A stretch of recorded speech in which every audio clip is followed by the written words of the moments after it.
Hi and welcome to another episode of Monsta TV, MTV episode 11. Thanks for joining me today, and we're going to talk about today renovator errors and mistakes. We have had a lot of activity lately from customers who've been telling us about their projects, and primarily a big percentage of those has been renovators out there either doing up an existing home or about to tackle on a major project over the winter period. So we thought that we'd flag these 4 key things that go wrong with renovating errors. They come up quite frequently and we hear lots about them. Some of them can be horror stories, so we're hoping we might save you some time and moolah and keep the money in your pocket and get it right. So the first one that happens often is the mismanaging of contractors or tradies and building companies. This is one where I understand often with your renovating job you're going to need an expert to come in. It's not all a DIY project. There are some things that you're just going to have to concede and say, I need an expert to come in and do this work. And so yes, you'd expect that your tradie and your contractor are experts in their field. Important to listen to them and hear their advice. However, don't be swayed by what they want to tell you if it's moving away from your dream, your vision and what you want. That's the key, particularly if it's a place where you intend to stay and you've got a vision in mind. Stick with it and let the contractor know what it is you're seeing, and the right one will work with you. That is key, okay? So you need to look at the design. These are things, this is a place you're going to be in every day you're facing. So if you start letting them tell you to go on this tangent and you don't want to go no and you be a yes person, you're going to end up with probably a finish that you're not real happy with, and you're going to look at it and go, shit, not what I wanted.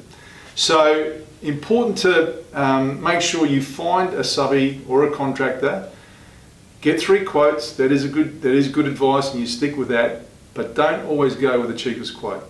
Okay, that is where a lot of people come unstuck.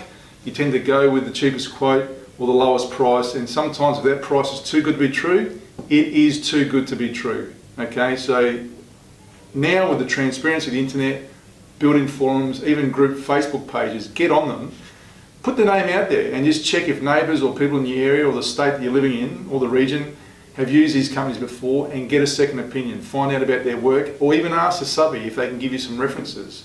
If they're transparent, they've got nothing to hide, they'll let you know about projects you can go and see, or they may even have a photo portfolio they can show you of what they've done.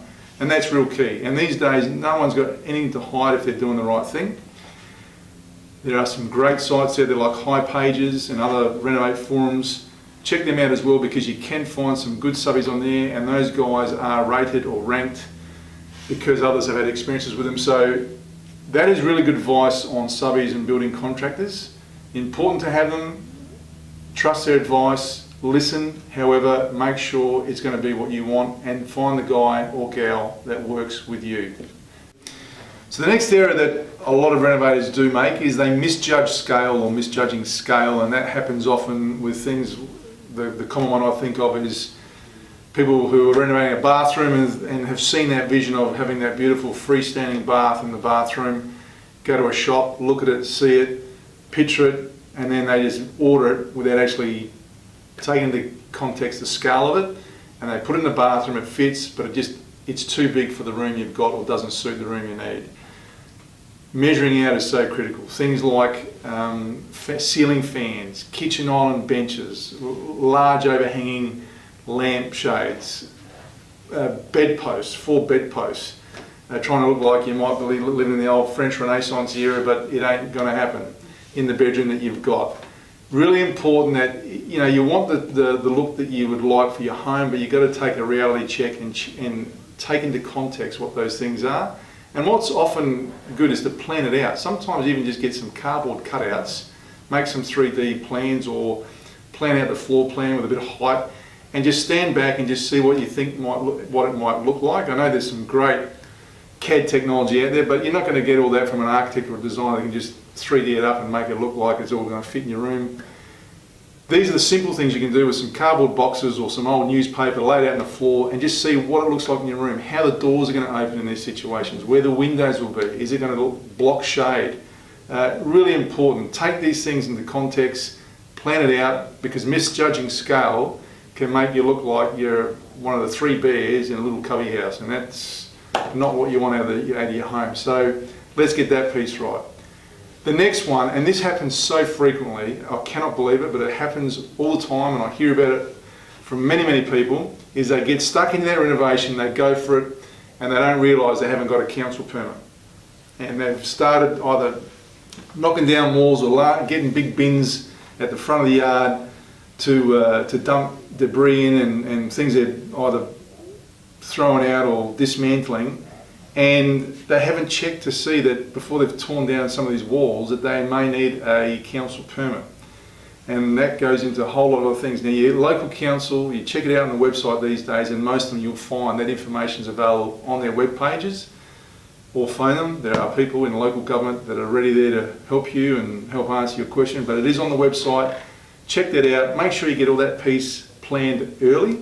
It will save a big headache and a potential fine in the long run. And the other one that comes up frequently, and we're all culprits of it at times, is changing our mind. This is probably the number one thing that is a renovator error that happens.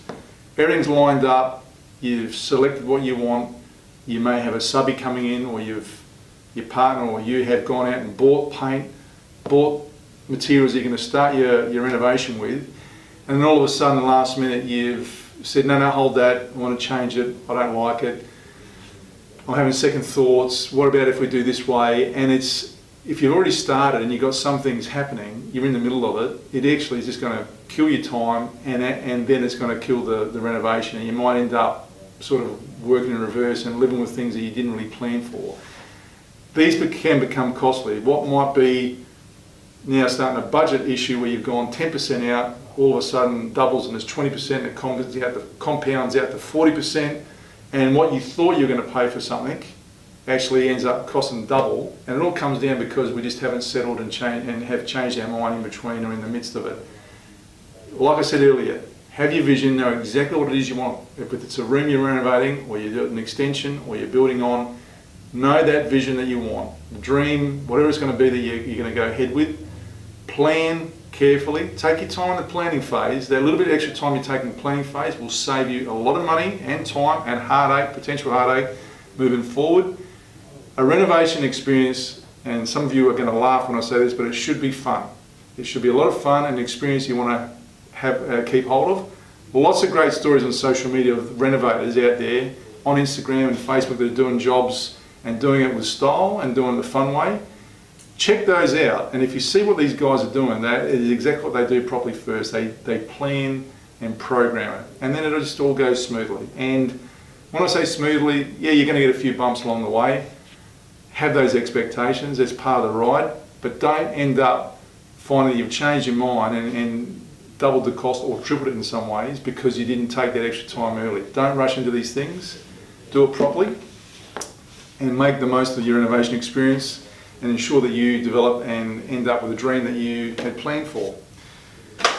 So, I'm going to let you know about some renovation facts, or one renovating fact. And did you know, out of 13.6 million homeowners in Australia, last year, 8.4 million of them, I don't know what the percentage is on that, guys, but 8.4 million homeowners out of the 13.6 million did some sort of renovating at home. Unbelievable. And out of that 8.4 million, 3.7 million painted. So, if you are painting, you know where to come. Monsta's got the paints for you in many, many ways. Or if you just want some advice, free consulting, support, or just want to get a second opinion on a few things, you can email us, Facebook us, or just give us a call. Thank you for joining me on this episode of MTV. We will see you next time. If you have enjoyed the experience and you'd like to find out more, and you're on Facebook, up there is a subscription button to press on. If you're on YouTube right now, it's down there somewhere. See you next time, and thanks for joining me.